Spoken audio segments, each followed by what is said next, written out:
Welcome to the Deep Dive, where we dig into fascinating sources to bring you the key insights.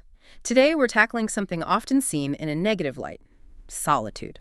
That's right. The big question is, can being alone actually make us, happier, more fulfilled? It's a great question. We're looking at a real shift, it seems, in how we view alone time, moving past some common, maybe outdated ideas. Exactly. Our mission today is to really pull apart loneliness Yeah. from chosen solitude. They're very different things. Okay. We'll explore why solo living is becoming more embraced culturally and, crucially, give you some real insights into how to, well, harness the benefits of being intentionally alone. And we're drawing heavily on a really comprehensive BBC article for this. Yes, titled Humans Need Solitude, How Being Alone Can Make You Happier. And that piece itself pulls from a whole wave of new books and expert thinking on this very topic. Okay, let's unpack this then, because for a while it's felt like this cloud of the loneliness epidemic has been hanging over us.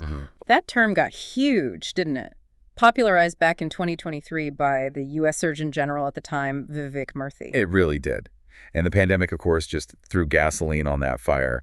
Those concerns about isolation just skyrocketed. Yeah, it felt like you were either crammed in with family or roommates constantly, or, on the flip side, completely cut off for months. You've hit the nail on the head. And that intense focus on loneliness, it did solitude a disservice. How so? Well, Robert Copeland, he's a psychology professor at Carleton University, points out that this focus gave solitude a bad reputation. It was like throwing the baby out with the bathwater, basically. Ah, right. Like any kind of alone time got painted with the same negative brush. Pretty much. But that's the core distinction we need to make. Loneliness versus solitude. Heather Hansen, who co-authored Solitude, The Science and Power of Being Alone, puts it really clearly. Okay. She says, while loneliness is a serious and harmful problem for some people, it is a subjective state, very different from solitude, that someone has actively chosen for positive reasons. Actively chosen. That seems key.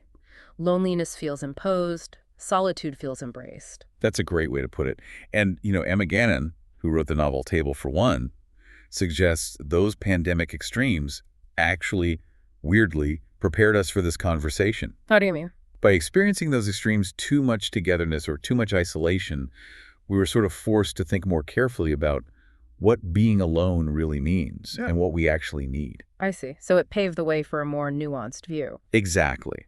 We're seeing what feels like a deliberate course correcting now. People aren't just passively alone, they're actively recognizing solitude and choosing it for its benefits. Right. It's a conscious shift away from the stigma. And this isn't just happening in academic circles, is it? The BBC piece mentions a powerful stream of publications and even films championing solitude. Absolutely. It's becoming much more mainstream. Like that Wim Wenders film, Perfect Days. I remember reading reviews calling it a meditation on the serenity of an existence stripped to its essentials. It clearly resonated. It really did. Yeah. And the book world is reflecting this too. There's a whole raft of titles, either just out or coming soon. Oh, yeah. Like what? Well, there's Hansen's book, Solitude, The Science and Power of Being Alone, and Peter McGraw's Solo, Building a Remarkable Life of Your Own. Nicholas Lawson's Single, Living a Complete Life on Your Own Terms, came out earlier this year. Then Emma Gannon's Table for One just launched. And later this year, look out for The Joy of Solitude, The Joy of Sleeping Alone, and Daniel Schreiber's Alone is coming out in paperback translation too. Wow. Okay. So it's definitely a trend. A significant one, yeah. Yeah. It shows a real cultural current moving in this direction. And this embrace of solitude, it seems connected to other big societal shifts too, doesn't it? Like how younger generations are thinking about relationships. Yeah. Is solitude driving that change, or is it the other way around? Or maybe both? Because Gen Zers and millennials seem to be seriously reevaluating things like marriage and embracing single life. It's likely a feedback loop, you're right. The data is quite striking. A 2023 U.S. survey found 2 out of 5 Gen Zers and millennials think marriage is, well, an outdated tradition. 2 out of 5. Wow. And in the UK, the Office of National Statistics predicts only just over half of Gen Z individuals will marry. So more people are living alone. Precisely. Nicholas Lawson notes that rise in the UK. It fuels this cultural acceptance of being single, focusing more on, freedom, independence, rejecting traditional domestic roles, especially for women. Right. There's even that viral TikTok, remember? A guy talking about dating women who live alone and prefer it. I got over 1 million likes. Loads of comments from women saying, yes, That's me. That's fascinating. And experts are challenging the old narratives, too. Oh, absolutely. Hmm. Peter McGraw, who calls himself a bachelor and is professor of marketing and psychology, he's very direct.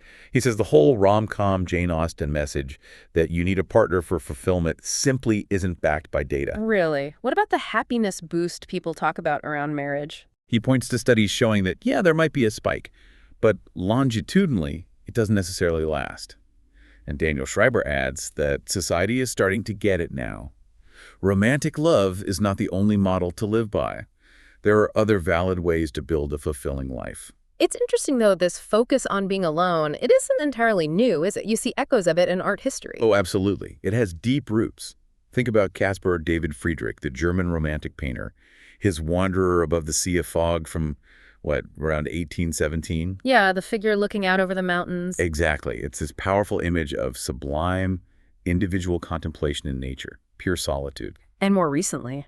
Well, jump forward to the 20th century. Look at Edward Hopper's paintings. Those solo figures in American cities and diners' apartments. They often feel a bit melancholic, though. Sometimes interpreted that way, but a New Yorker review described them as proudly self-reliant, not necessarily grim or lonely. It suggests this chosen solitude has always been part of the human experience, maybe just less celebrated until now. Okay, so we've established this cultural shift, this distinction from loneliness, the historical context. Let's get practical. Why is being alone good for you? And crucially, how do you actually do it well? How do you get the benefits without just, becoming isolated? Right, the how-to. The benefits are pretty significant. Emma Gannon talks about how solitude can genuinely spark creativity. Yeah. It gets the juices flowing, she says, and helps with problem solving. How does that work? Well, when you're alone, your mind isn't constantly reacting to social cues. It has space to wander, to make new connections, to incubate ideas. Makes sense. And Cynthia Zach, in her book The Joy of Sleeping Alone, brings up an interesting point about personal space, even within relationships. Sleeping alone, even if you have a partner. Yeah. She notes many women actually prefer sleeping solo. It allows for, as she puts it, more space to express what we need and feel, and more freedom to choose.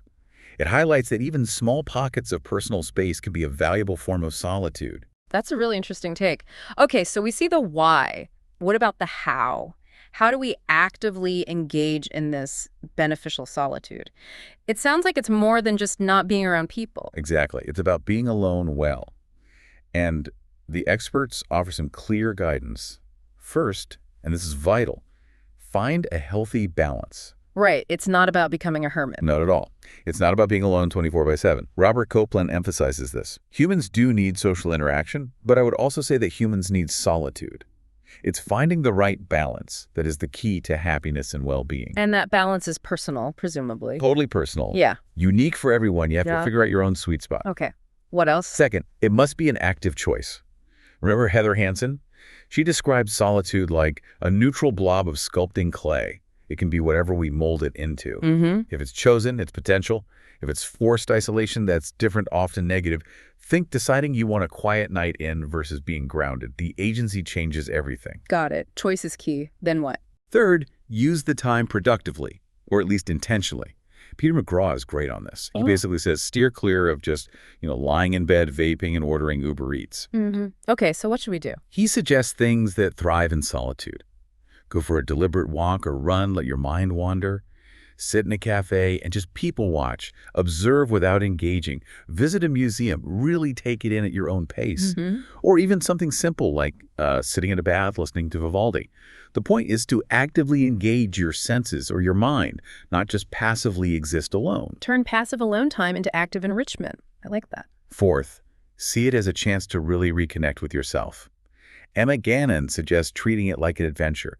Maybe use journaling to explore your thoughts without anyone else's filter. Or just focus deeply on your senses. She says, revel in the soft blanket, the sound of music, the taste of your food. What can you see, smell, touch, and sense when you are alone? It's about tuning back into yourself. Becoming more present. Exactly. And Cynthia Zach adds the idea of turning these moments into recurring rituals, like a specific morning coffee routine alone, or a nightly wind down. Make it a cherished practice. Okay, that makes sense. And what about people who are single? Is there specific advice there? Yes, and it's really important. Nicholas Lawson strongly advises against putting your life on hold, waiting for a partner. Don't fall into that waiting room mentality. Right. Instead, she says, squeeze as much joy as possible from the life you have now. Peter McGraw calls this creating an alternative script to the traditional one. Yeah. Meaning build a rich, fulfilling life for yourself right now. Hobbies, passions, friendships, travel, whatever it is, make your life so complete that a partner becomes an addition, not a requirement for happiness. That's powerful advice. Build the life you want, regardless. Precisely. So we connect this all to the bigger picture.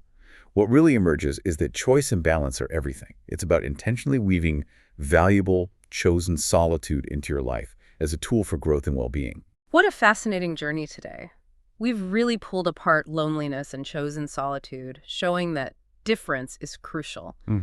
We've seen this isn't just some fringe idea, but a growing cultural wave reflected in books, films, social media. It really is.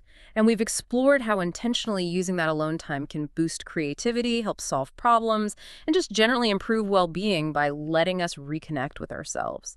It really boils down to finding your unique equilibrium, doesn't it? That personal balance between meaningful connection with others and equally meaningful intentional time alone. So the final thought for you, listening. What does this all mean for you? Maybe take a moment to reflect. What does your personal right balance look like? Yeah, how could you actively carve out some of that chosen solitude? Right. Not waiting for it to just happen, but intentionally creating space for it.